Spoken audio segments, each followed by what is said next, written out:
Pour trouver la charge qui répond à cette puissance, on utilise simplement la loi d'Ohm, I égale à I.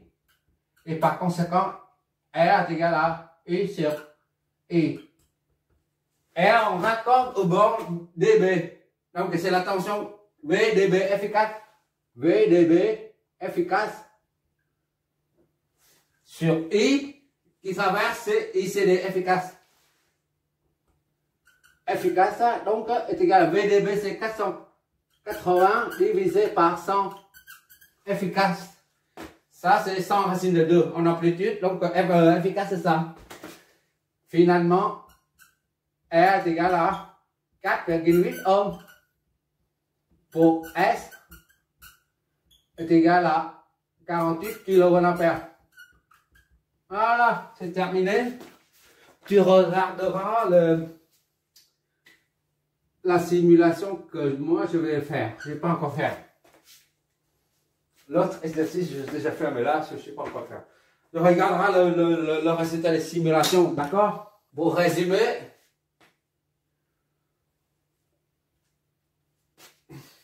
les deux sources fonctionnent. Les deux sources, VS1 ou VS2, que ce soit 120 volts efficaces ou 600 volts efficaces, ça nous donne 480 volts efficaces à la sortie. Tout dépend du câblage qu'on va effectuer. D'accord? Tout à l'heure, les deux points de marquage sont opposés là. Et maintenant, les deux points de marquage sont jointifs. Ici, là, c'est la même chose que là, c'est le même point. D'accord? C'est le même point. Voilà, tout dépend du câblage. C'est pour ça que c'est très très important de voir le câblage. D'accord? Ça, tu vois pas. Tu peux calculer en se basant sur ce schéma. Mais tu peux pas visualiser correctement, concrètement. Si tu as des câbles et un transformateur, et ben pour réaliser cet autotransformateur, tu dois câbler correctement. Ce que j'ai fait pendant il y a longtemps maintenant. Ça fait très très longtemps maintenant. Je mettrai en coulisses, des photos en coulisses sur ma chaîne YouTube et tu verras une grande armoire électrique en électrotech. Ça pilote tout un atelier de production. Il y a des variateurs de vitesse, on dit variateurs de fréquence, il y a toutes sortes de transformateurs dessus. Transformateurs alternatifs, encore en continu, et transformateur, abaisseur, tension, élévateur, tout ça, et tout, pour piloter toute la chaîne de production avec. En plus de ça, c'est des bras hydrauliques, des systèmes hydrauliques à piloter. Et tu vois, il y a toutes sortes dessus.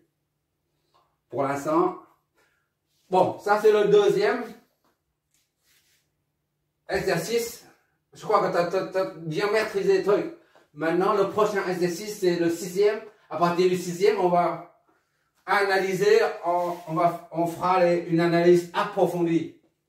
C'est-à-dire, qu'est-ce que ça signifie? Là, pour l'instant, on apprend à fabriquer des autotransformateurs. Mais dès le prochain exercice 6, on va faire, par exemple, un transformateur, un condensateur, une résistance, un condensateur. J'ai rien bouffé depuis ce matin, c'est normal. Là, tu as une bobine, un transformateur. Ah, c'est grave de ne pas manger. Toute la journée, là, des 8, 9 et tu as un condensateur, par exemple. D'accord? Et tu as une résistance. Voilà, c'est ce genre qu'on va étudier, nous. Et tu as une charge, R, une inductance, voilà. Et un point de marquage ici, le point de marquage ici, voilà. Et on doit déterminer. On doit déterminer, dès le prochain exemple, on va déterminer tous les courants. Dedans là, y compris le courant dedans. Et ça. Éventuellement, on a une autre source. D'accord? Mais ce sera une source de tension, par exemple. Source de tension, source de courant dépendant, par exemple. Ou indépendant. C'est plus compliqué déjà. Voilà une source de tension. Voilà, d'autres sources de tension qui alimentent le transformateur. Et comment on va voir comment ça réagit. D'accord? Éventuellement, il y a une source de courant ou tension, courant dépendante. Comme ça, par exemple. Voilà. Moi, j'appelle ça une analyse détaillée. On va déterminer tous les courants là-dedans. On a toutes les tensions. Tensions ici à là. Les tensions d'ici à là. Idem. Les tensions là. Ça, éventuellement. D'accord? On va voir comment ça circule. Les courants, tout ça.